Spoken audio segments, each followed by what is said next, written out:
Assalamualaikum warahmatullahi wabarakatuh. Saya Nabila Rahmania dari kelas Manajemen Investasi A dengan NRP akhir 122 ingin melampirkan dan menjelaskan laporan akhir saya tentang simulasi Fitrate RTI. Berikut merupakan tanggal mulai transaksi saya, di mana saya membuat akun dari tanggal 18 November 2024, memulai progres pertama di hari Rabu 20 November 2024, dan menyelesaikan transaksi terakhir saya pada hari Sabtu 6 Desember 2024. Selanjutnya merupakan lampiran transaksi saya.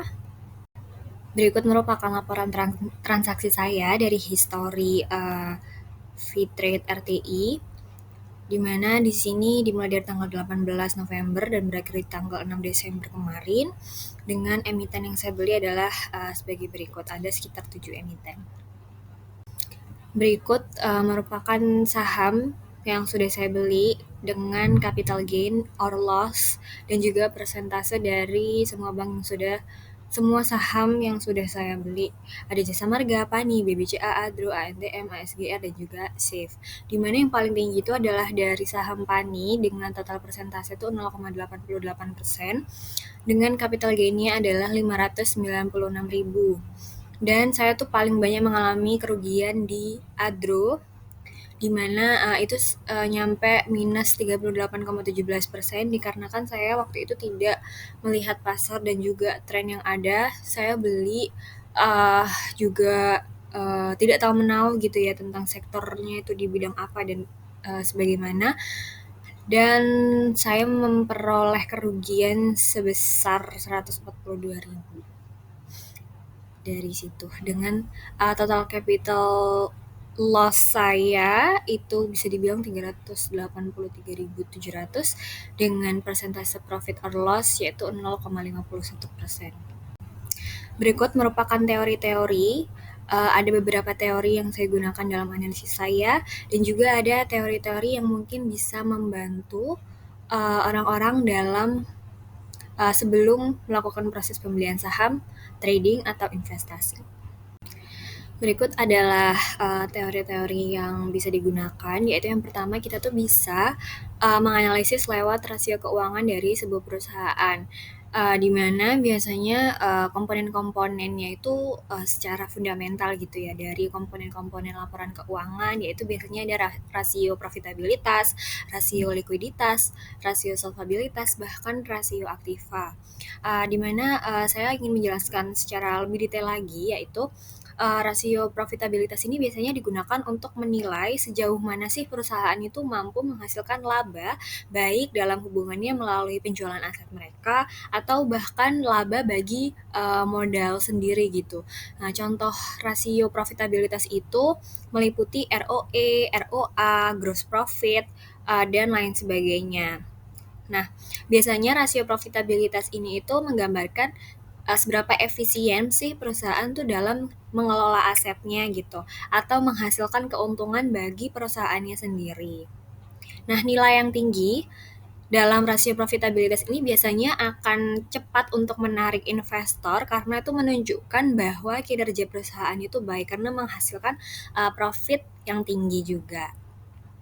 Lalu yang kedua adalah rasio likuiditas, di mana rasio likuiditas ini menggambarkan kemampuan perusahaan dalam memenuhi kewajiban atau utang mereka dalam jangka pendek.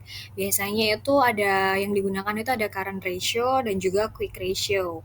Lalu yang ketiga rasio solvabilitas, di mana ini gampangannya itu rasio yang digunakan untuk mengukur sejauh mana aktiva di perusahaan itu dibiayai dari utang mereka. Biasanya rasionya ini tuh dari akun seperti debt to equity dan juga debt to aset. Lalu yang keempat, aktiva tadi, yaitu digunakan dalam menggunakan aktiva yang dimilikinya, atau dapat dikatakan sebagai mengukur tingkat efisiensi atau efektivitas dari pemanfaatan sumber daya dari perusahaan itu sendiri. Yang kedua adalah kita bisa menggunakan analisis industri, di mana analisis industri ini ya gampangnya kita melihat nih sektor mana atau industri mana yang kira-kira tuh kita pengen beli sahamnya, atau investasi mau di sektor apa atau industri apa. Biasanya metode Analisis industri ini digunakan untuk memahami kira-kira dinamika di suatu sektor atau industri itu bagaimana, apakah cocok nih kita kalau misalkan melakukan investasi di sektor atau industri tersebut. Lalu yang ketiga, kita bisa menggunakan analisis manajemen, yaitu teori analisis manajemen ini adalah pendekatan yang sistematis dikarenakan mereka tuh digunakan untuk memahami, mengevaluasi, bahkan meningkatkan proses keputusan dan fungsi dalam organisasi. Jadi gimana kita melihat suatu organisasi itu mengatur internal dari perusahaan tersebut. Nah, lalu biasanya dari analisis manajemen ini kita tuh bisa menentukan nih keputusan kita dengan proses progres dari perusahaan ini tuh apakah kita cocok kira-kira untuk investasi di sini. Lalu selanjutnya kita bisa menganalisis dari makroekonomi, dari luaran gitulah ya, istilahnya dari negara gitu. Jadi di sini tuh untuk menelaah juga perilaku dari perekonomian yang ada di suatu negara, termasuk kayak faktor-faktor yang mempengaruhi kinerja ekonomi perusahaan, itu seperti inflasi atau adanya PDB, suku bunga, dan juga lain-lain. Karena biasanya hal seperti itu tuh sangat berpengaruh dalam internal perusahaan juga. Lalu yang kelima adalah pola grafik teknikal, di mana ini itu sering digunakan sebagai acuan bagi para trader dalam melakukan analisis teknikal. Nah, di sini ada dua pola grafik, yaitu bullish dan juga bearish. Di mana kalau bullish itu kalau misalkan dalam jangka pendek itu dia bakalan naik sesuai dengan tren dan pasar, dan bearish adalah sebaliknya. Yang keenam adalah kita bisa menggunakan support resistance, di mana ini itu merupakan salah satu yang paling sering digunakan juga. Paling gampangnya adalah support itu adalah level harga terendah di mana harga aset cenderung berhenti, turun, dan mulai naik. Sehingga itu dapat menjadi acuan kita, yaitu investor, dalam mencegah kerugian yang lebih lanjut. Tapi kalau misalkan resistance adalah level harga yang tertinggi yang seringkali memicu aksi jual dari investor yang menyebabkan harga itu sulit naik lebih tinggi gitu. Nah, ini kalau misalkan breakout itu terjadi jika resistance itu berhasil tembus dan memungkinkan harga naik ke level baru sebelum menghadapi resistance yang selanjutnya. Selanjutnya, kita bisa menggunakan analisis moving average. Nah, moving average itu merupakan garis rata-rata yang diperoleh dari perhitungan harga saham dalam kurun waktu tertentu sebelum hari investor itu ngecek gitu ya. Bisa hari sebelum atau setelahnya. Nah, di mana moving average ini itu bisa digunakan untuk melihat momentum pergerakan harga saham sekaligus memastikan tren yang ada. Jadi di moving average itu kan nanti ada grafiknya tuh. Nah, moving average itu contoh garisnya tuh kan titik-titik, tapi dia tuh membentuk kira-kira trennya tuh seperti apa. Jadi kalau dari penjualan saham gitu, dia tuh biasanya ada garis-garisnya nih yang menentukan. Nah, dari situ tuh investor tuh bisa ngecek, oh ternyata kalau lagi tinggi ini karena lagi ada tren pasar yang mungkin menyebabkan investor itu beli saham dari suatu emiten dan sejenisnya. Jadi dia tuh biasanya dipatoknya tuh sama candlestick. Jadi moving average itu kalau misalkan di atas candlestick itu ya mungkin trennya lagi baik, dan kalau misalkan bawah di bawah candlestick itu lagi turun seperti itu. Lalu ada MACD atau moving average convergence divergence.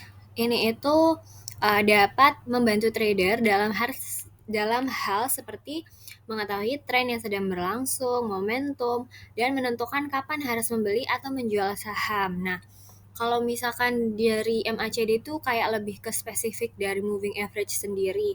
Jadi investor itu bisa tahu nih kalau misalkan segini ya momentumnya itu lagi tinggi-tingginya nih.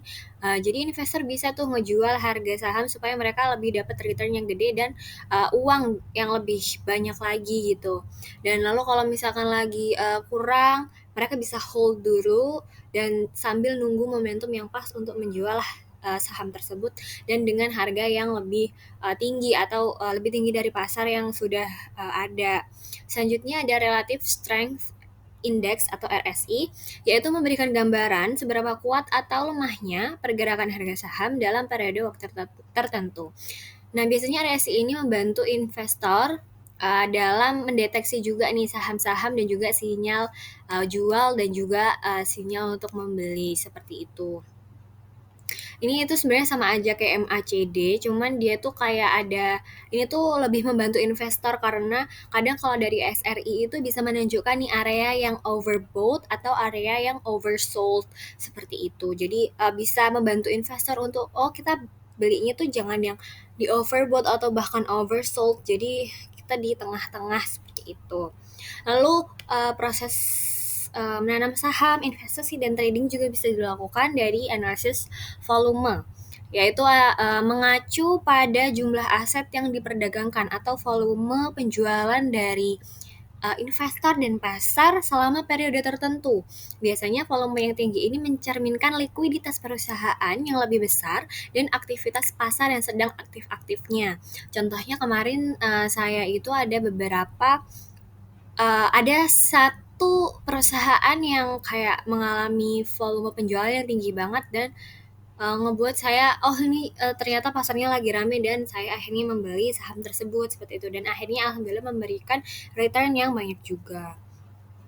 Lalu yang terakhir bisa menggunakan sentimen pasar, memanfaatkan secara maksimal sentimen pasar yang ada, yaitu dengan merujuk pada penggunaan data emosi dan opini pasar untuk mendukung pengambilan keputusan dalam berinvestasi. Dan juga melibatkan analisis pandangan kolektif investor dan juga pasar, dan juga ekonomi sekitar. Dilihat juga dari sektor-sektor atau industrinya. Masuk kepada bagian analisis saya. Next. Yang pertama ini adalah menggunakan analisis fundamental. Nah, analisis fundamental sendiri adalah analisis yang dilakukan dengan cara menilai nilai intrinsik dari sebuah perusahaan berdasarkan aspek-aspek keuangan dan ekonomi lainnya. Biasanya komponen-komponen yang dianalisis itu seperti laporan keuangannya dari laporan neraca, laba rugi, arus kas, lalu ada indikator-indikator ekonomi yang ada di luar juga yang juga mempengaruhi internal dari perusahaan, bahkan tren-tren yang terjadi seperti tren dari industri, dan juga berita yang ada. Selain itu juga kualitas manajemen perusahaan. Nah, di sini saya ada 2 perusahaan yaitu Jasa Marga dan juga Antam. Saya akan menjelaskan satu-satu. Di mana kalau Jasa Marga ini merupakan perusahaan yang bergerak di sektor infrastruktur, khususnya mereka tuh di jalan tol. Nah, Jasa Marga ini sebenarnya cocok banget buat orang-orang yang tanam sahamnya itu dalam jangka panjang karena mereka itu sebenarnya nggak setiap hari, nggak setiap jam itu mengalami perubahan karena perubahannya tuh sedikit-sedikit gitu. Tapi bakalan ada satu momen yang mereka itu sangat tinggi gitu. Dikarenakan juga kenapa ini tuh masuk sebagai salah satu patokan saya menggunakan analisis fundamental untuk Jasa Marga sendiri, karena dari nilai intrinsiknya karena juga mereka sektor karena juga mereka sektor infrastruktur, mereka tuh mencatat laba bersih mereka dari tahun ke tahun itu mengalami peningkatan yang sangat signifikan. Nah, dalam kasus realnya sendiri, Jasa Marga ini juga menyesuaikan tarif tol mereka berdasarkan nilai makroekonomi seperti nilai inflasi yang dengan besar sekitar 2-3% yang per tahunnya. Dimana hal ini tuh juga mendukung kepercayaan penulis terhadap Jasa Marga dan prospek-prospek industri. Selain itu, yang kedua adalah perusahaan Antam atau Aneka Tambang Tbk, di mana perusahaan ini itu perusahaan yang bergerak di bidang energi. Nah, kenapa saya menggunakan analisis fundamental untuk membeli Antam, saham di Antam? Karena yang pertama adalah Antam itu diuntungkan oleh tren global terhadap transisi energi hijau, di mana sekarang itu sedang ramai-ramainya ya membahas energi terbarukan gitu ya. Dan di mana di mana hal itu tuh menyebabkan kenaikan harga saham sekitar 0,34% yang mungkin didukung dari sentimen terhadap prospek jangka panjang sendiri dari Antam. Lalu saham Antam ini menunjukkan peningkatan volume pembelian yang tinggi juga, yang menandakan adanya banyak minat dari investor gitu. Next. Selanjutnya yang kedua adalah menggunakan analisis teknikal, di mana analisis teknikal sendiri itu adalah cara investor untuk menganalisis pergerakan saham melalui historis data perusahaan seperti grafik harga, volume perdagangan, alat-alat indikator, dan alat-alat indikator teknis lainnya. Nah, tujuannya adalah untuk mengidentifikasi pola dan juga tren harga yang dapat memberikan indikasi tentang arah pergerakan di masa depan. Jadi menggunakan data historis kayak mengecek juga dari data dan juga indikator-indikator lain, volume perdagangan, untuk melihat indikasi kedepannya, proyeksi kedepannya itu seperti apa.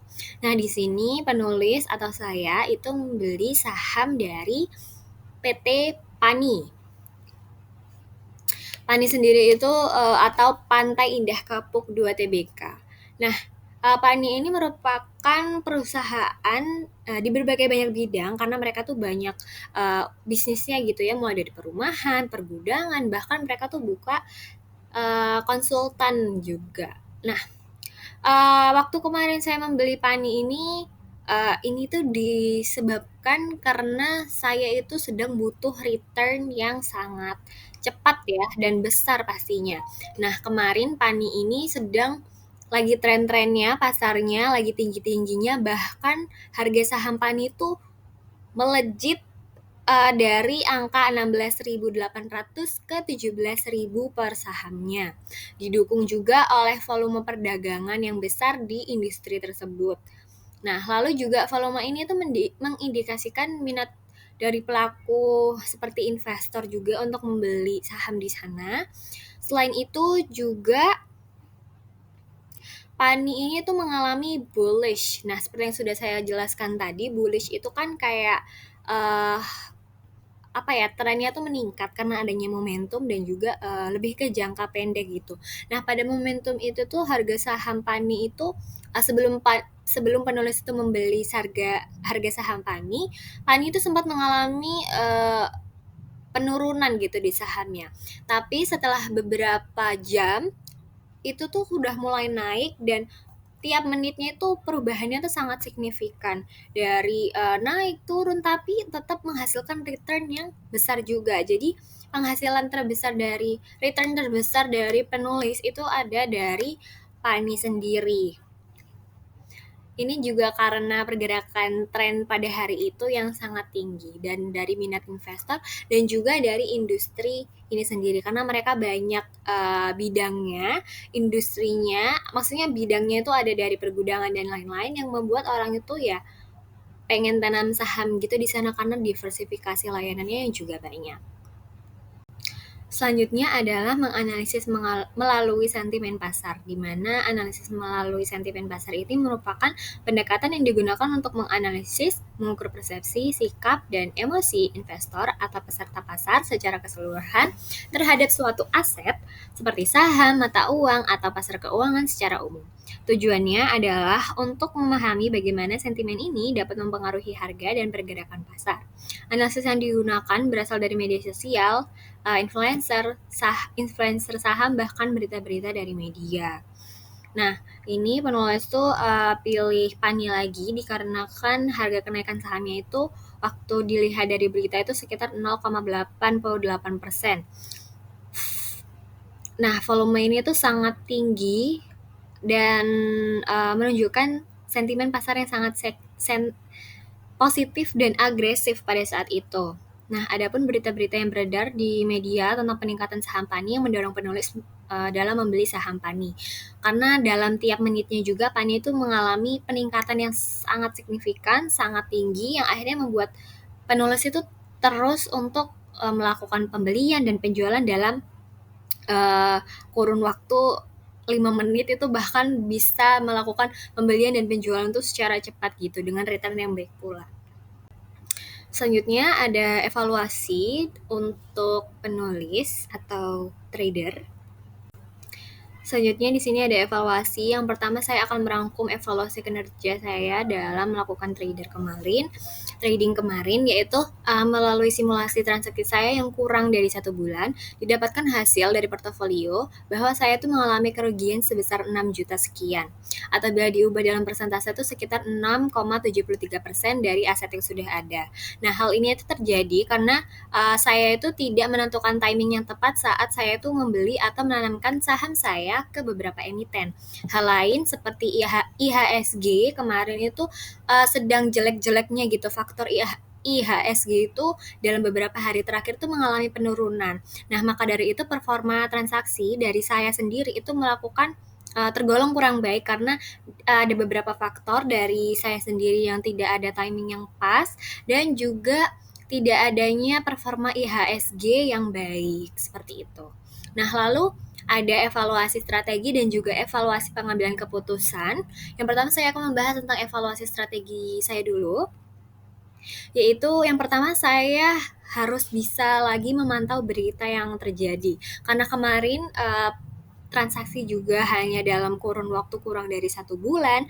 Dengan sibuknya kegiatan saya juga, saya harus bisa membagi waktu dan memantau berita yang terjadi sebelum membeli atau melakukan penanaman saham. Nah, berita-berita atau informasi seperti kondisi ekonomi, kebijakan pemerintah, dan lain-lain itu tuh dapat berdampak besar bagi saham yang ada di Indonesia gitu kan. Nah, hal inilah juga yang menimbulkan munculnya teori analisis sentimen pasar yang sudah saya jelaskan tadi. Selain itu, pengambilan keputusan juga akan lebih akurat apabila saya mengecek berita yang terjadi juga. Yang kedua adalah mengetahui tujuan investasi atau trading. Nah, menentukan tujuan dan dasar langkah dalam menyusun strategi investasi itu sangatlah penting, di mana tujuan ini tuh bisa berupa mendapatkan apakah saya ingin mendapatkan keuntungan dalam jangka panjang atau dalam jangka pendek atau diversifikasi aset. Nah, karena dalam kemarin itu saya kurang dari 1 bulan dan itu tuh bukan jangka panjang gitu ya, karena saya itu harus juga memikirkan nih gimana saya dalam jangka waktu kurang dari 1 bulan itu mendapatkan return yang besar. Tapi ternyata saya mendapatkan justru kerugian gitu. Dikarenakan juga saya tidak menetapkan nih apakah saya akan membeli saham di jangka panjang kah atau jangka pendek kah? Karena dari beberapa tadi itu ternyata saya tuh lebih banyak membeli saham yang jangkanya panjang. Jadi return yang kembali ke saya tuh juga kurang seperti itu. Lalu yang ketiga adalah saya harus membuat trading atau investing plan. Sebenarnya sama seperti sebelumnya, harus ada rencana-rencana yang lebih matang sebelum melakukan proses pembelian atau penanaman saham, dan juga harus bisa tahu nih tren pada saat itu sebelum menjual, harganya berapa, dan biar tidak rugi-rugi banget lah. Jadi kayak melihat juga grafik-grafiknya. Lalu yang keempat adalah menetapkan planning sebelum melakukan pembelian, sama seperti hal yang sudah saya jelaskan juga. Lalu yang terakhir adalah tidak mengikuti patokan dari orang lain.